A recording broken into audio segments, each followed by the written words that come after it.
Fill the Funnel podcast with Jeff Swan and Tom Slocum.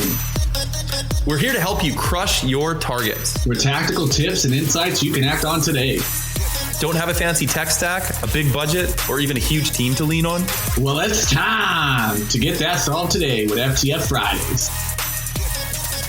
Hey everyone, and welcome to Fill the Funnel Fridays with your host Jeff Swan and Tom Slocum. Today we're going to go off book and do something completely different. So you're welcome or you're sorry, or we're sorry. I don't know, one or the other. But there is, I know you can feel it. You're watching on LinkedIn. You're seeing it on the news. Everywhere you look, people are losing their collective shit. Okay. And in the sales profession, I mean, we've always had tough times. We've always had like times where, all hell is breaking loose. You know, you're in a rut. You're not booking meetings. You're not closing deals. You're not doing what you need to do. And you're stressed out to all hell. And it affects everything from your personal health to your relationships to obviously your finances. But what we're going to talk about today is really the mental cost of health mental cost of sales and how we deal with it and how people are dealing with it today and what the is going on out there. Okay. So first off, Tom, you told us a story at our Rev League Roundtable this week about something going on online that kind of is indicative of really the state we're in right now. So what happened? So not going into too much details, right? Not everybody's on LinkedIn. Most of us are, most of our listeners, but this whole past week, about five or 6 days, there's just been this frustration of content being stolen or being copied or just burnt out, right, of LinkedIn. Like people don't understand that when influencers or content creators get into LinkedIn, it's for a long-term game. Right. And there is a cost to that. There really is. You're coming up with creative ideas. You need 365 ideas, right? One for every day to be posting regularly, or at least 12 a month, right? All these things you're trying to spin up. Am I original? What am I doing? You're going to potentially run into something where you might post that it could have been your original idea. You thought it was, but then it was written 6 months ago by somebody else, right? Maybe. So this situation happened. An influencer of our world posted about it, took a shot at somebody publicly, went to defense for their friends, right? They knew it was their friend. So they put their nose between this fight, right? They saw somebody stealing people's content. They wanted to speak on it and come to their defense. Went terribly wrong.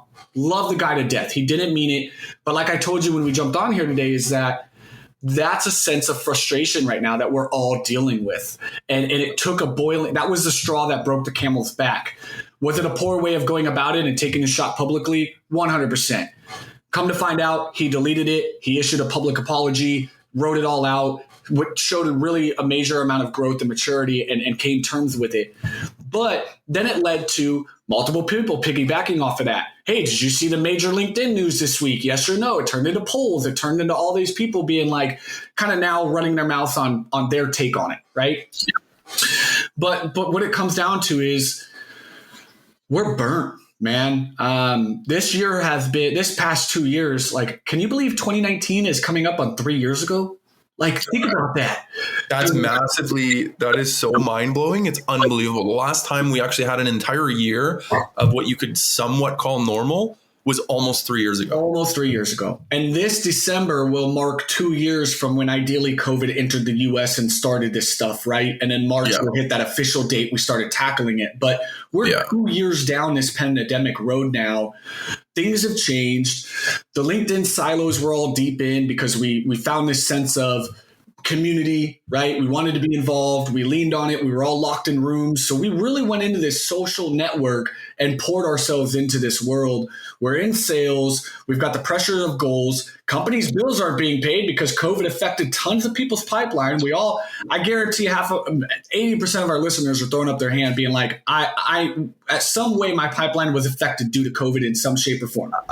Tom, I personally lost $800,000 the day COVID restrictions were announced. Like the day that we said, oh, we're in a pandemic, everybody locked down. That day I lost $800,000. We lost half of our pipeline with our company immediately. Just like that. And it was an astronomical number I don't even want to share, but it was bad, right? All the hard work everybody poured in disappeared instantly.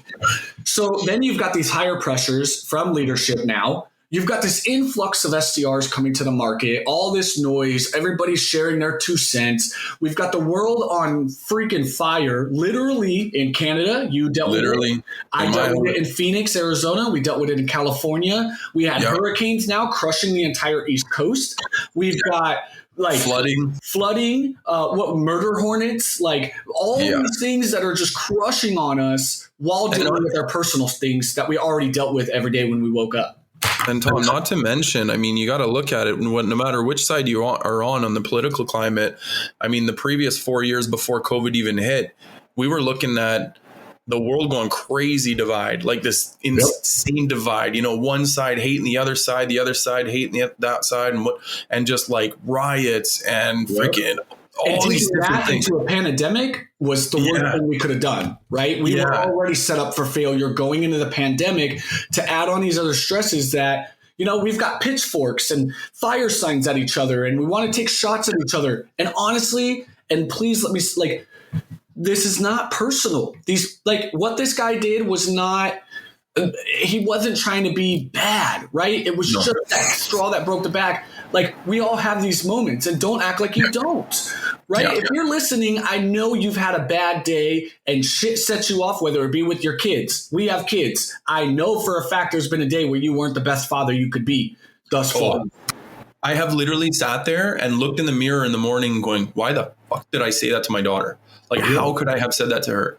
Like, she is my person, man. She's like, and I somehow managed to treat her in that way. And I'm like, what is going on with me? I literally went, I'll tell you all our listeners, I literally went to therapy. Yeah. I got like a mentor, like a coach, somebody to just like reset my mind. And like, I've done a lot of work over the past 12 months in this regard, actually more like 18 months since even before COVID started. I was already starting to feel it, but like, I can tell you that the work is daily, it's hourly, it's every minute. It's like, man, by the minute, right? Like I could have, just before this recording, I had an amazing call. So just for our listeners, like Tom and I are talking about potentially servicing the industrial space. And I literally got a call this morning, so an hour ago, from a former partner's partner in the industrial space who's looking to do some outbound sales training.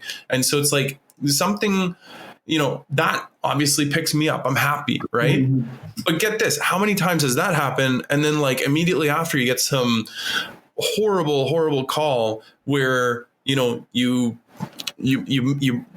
do research and you prepare and you're like, this is the perfect prospect for me. And then they just respond with one word, unsubscribe, or they just hang up the phone or whatever. And you just get deflated. And it's like, honestly, we're used to rejection. That's why we're in this game. You know, Gretzky, that you miss 100% of the shots you don't take. But the fact of the matter is that rejection is hard enough as it is. When you tack on all these other things you're talking about, Tom, you tack on the political climate, the riots, the families divided, the vaccinated, unvaccinated, all this other crap. And all of a sudden you have this constant freaking conflict in addition to the stress of sales. So what do you do? It's exhausting. So I get it, right? I get where we're all at. You're not alone. That's why we went kind of off the cuff with this episode, right? Because we could write this all off and just keep moving forward. And hey, listen to all these great tips we're going to drop week after week. But hey, let's just do a temperature check with y'all. How are you feeling? Where are you at? Like, you're not alone. I promise. The content creators are feeling it just as much as you, the lurkers or the people not creating content, right? We're stressed. We're running companies. People are quitting their jobs and opening businesses like Jeff and I, all these different things. And then you tack on all this other shit that's out of our control, man. We can't control this vaccination thing. We can't control what the government's deciding to do in Afghanistan. And these Afghanistan women that are just being brutally taken advantage of, and there's nothing we can do. And it hurts your heart, right? You've got Texas hurting. You've got all these states doing this. And if you're an empathetic person, it's hard to ignore it. It just is, because we all want to be Superman. We're just hoping that Superman could show up, spin the world around, and let's get to the other side, right? Like, come laser beam everybody, like show up, be our hero, and let's move past all of this. And unfortunately, it's not going to happen. So what do you do to be more present? more grateful, more appreciative, and understand. It was funny that we bring this up because yesterday I was talking with Dale Dupree. Shout out, Dale. Love you. Congrats on 1,000 members in your community, right? As of today. But he posted yesterday about people always posting about something about pushing back on a prospect. I can't remember the exact thing. And in the comments, I said, man, this is the way. Like, he said about, taking the call as if they hang up, you'll never speak to them again.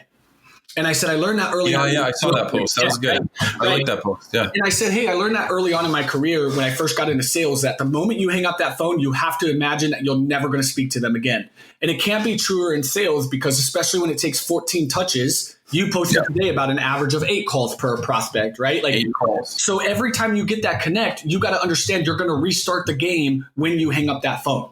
So if you're 8 calls deep and you get that person, you better take damn advantage of that because when you hang up, it's going to lead to another 8, right? So in that sense, I had told him, and so he dropped this line and said, it's like my great dad said, but did you die? And I'm like, that's always running in my mind. Like when you deal with rejection on a phone call and you're just in that heat of that moment, right? The prospect hung up on you mid. Can you sit for a second? It's like, did you die? Like, is it that big of a deal? Especially in the context of today's world, right? Really, really like stop being so narcissistic and have such an ego that your world is the primary focus right now. Like we're all dealing with it. And like, but that question kind of makes me feel good. So that's what I'm starting to kind of own now is like when these things happen, I went through COVID, right? Yeah. And nobody knows that. I went through COVID recently. It took me and my wife down for 2 weeks. I didn't post about it. I didn't need all the noise about it. But afterwards, my wife's still complaining about the taste and smell. But guess what I tell her every time? But did you die? Yeah. When you really put it in perspective, I know that we're still dealing with the long term of it. But hey, we woke up today. Our kids are here. We're good. We made it through. We saw the other side. Like I know my India reps. They've lost their uncles, their dads over the last year working for me because India is so poorly structured in their healthcare. Yeah. Yeah. So even though they may have had a mild case, it took them down because there was nothing for them. They're not set up with the same opportunities we are. So my best advice is when you go through all these struggles, run with that line in your head from the great Mr. Dale Dupree. And shout out to you, Dale, right? Like, did you die? Like, stop. We all know we want to save the world. We all know we're having things. When you're reaching out to prospects, be empathetic, be human. You don't need to be all about you. You don't need to be all about your product and solution. But honestly, just check in, right? Say hello. Treat them like a damn human being. They're going through shit. Maybe they didn't get back to your email. Don't take that shit personal. Like, dude, I used to tell my SDRs all the time, if you're emailing that prospect, so are 30 other people. So like, chill out, right? Like you're not going to break through the noise all the time. There's 30 other people reaching out with you. So like, they may not get back to you at every single whim. It's not an attack on you. It's just that we're dealing with shit, man. Yep. Or our inboxes are over flooded and we just didn't get to it. Don't be frustrated. Take a breath, be present, focus on right now and focus on what you can control. And at the end of the day, did you die? Like you did it and move on. Well, that's the key. And like, so it's really good to kind of reshift your mindset around what's important, what's in front of you. The past is important. We can't forget our past. If we forget our past, we repeat it. But it's more important to look forward and, okay, so what have I learned and how am I going to do something differently moving forward to feel better and to do that? But what requires is a real thorough, like I said, a really good understanding of the past. So understanding what is that cost of sales? Like what is the mental cost of sales? Now, if you really dig deep, the cost is every single time you get rejected, it either breaks you more or it makes you stronger. So Tom, you've been hitting the gym hard this year. You know that what happens when you build a muscle? What happens? It gets stronger, right? It starts building. Well, physically it breaks. So the way that you build muscle and start to build, you got to actually literally breaks and scars over, and scars over. So that's actually how you're building muscle. So when you think about it, when you're looking at the mental cost, every rejection is either you're building muscle, you're getting stronger, or it's cutting you down. You're losing, or it's just a break that doesn't scar over. Or you're just losing the fat, the excess baggage that you had, right? Yeah. Like in reality. So you need to look at it, and you need to look at your past and say, was that failure bad? Was that rejection bad? Or like you say, did you die? And did you grow? Right? So this is the key, is when you really look at it, just think, did I build muscle? Did that scar hurt me and cause me, like, now my face is all scarred for life? Or did I get a scar that turned into a muscle? Right? And so you have to be really honest with yourself. And if it wasn't a muscle, because we like to be positive and uplifting, and that's how, we drive people in our community, right? We get people to be uplifted and to help each other and to feel better about their day. But I mean, the fact of the matter is, we did Summer League. We booked 629 meetings in 31-day competition as a group, and people are just burnt. Really were, people were burnt out at the end of it all. Like our community took a little bit of a drag in activity because people were just like, man, that was so great. I pushed myself, but I went through it, right? They all took their mental health break for the 4-day Labor Day weekend, right? And we'll get back to it. But there was a lot of lows during Summer League too, right? And we talked with people. It wasn't a success for everybody. Don't let us fool you, right? We only had a top 10% contribute to 80% of that number, when there was some real shit going on the ground floor with some people. They weren't getting that success. They weren't, getting there, and they were burnt out. But guess what? They kept fighting. They kept trying. They were involved. And that was the beauty of it. But now they're stepping into September more renewed. Yeah. And as business starts to grow, then those people that didn't do so well, they're going into September with a renewed focus. And they did take that mental health break, and they did look at it as building muscle, which is fantastic. And it's positive. And I'm seeing some of those people that didn't do so well in Summer League actually start to book meetings this week. To warm up. They're starting to warm up. They're starting to pick it up. They're starting to go, right? And so I guess realistically, when you really think about it, sales, just like anything, like you said, Tom, running a business, selling, everything you're doing is really hard. And it's not just hard on a regular basis. It's also hard when you've had, 4 straight years of political unrest, followed by a pandemic, followed by whatever this is now. This is like the new normal, whatever you want to call it, but constant conflict, constant hate, constant stressors in your family, losing family members, whatever else, not having childcare, but also having to, people getting laid off, losing their jobs, all this stuff. There's so much going on. It's no surprise that we're stressed. It's no surprise that we're lashing out. But the fact of the matter is that you could choose to take all of this as just a scar that's going to make you, less pretty for the rest of your life, or it's a scar that's going to turn into muscle and make you stronger for the future. So if you think about the mental cost of health or of sales, the mental cost is so great, so vast, but you can turn this into something for you and make it better. So enjoy this. And again, happy hunting. Thank you for joining us for another episode of Fill the Funnel podcast. If you like what you heard, be sure to hit subscribe on your favorite platform, give us reviews, and tell all your friends about us. Till next time, happy hunting.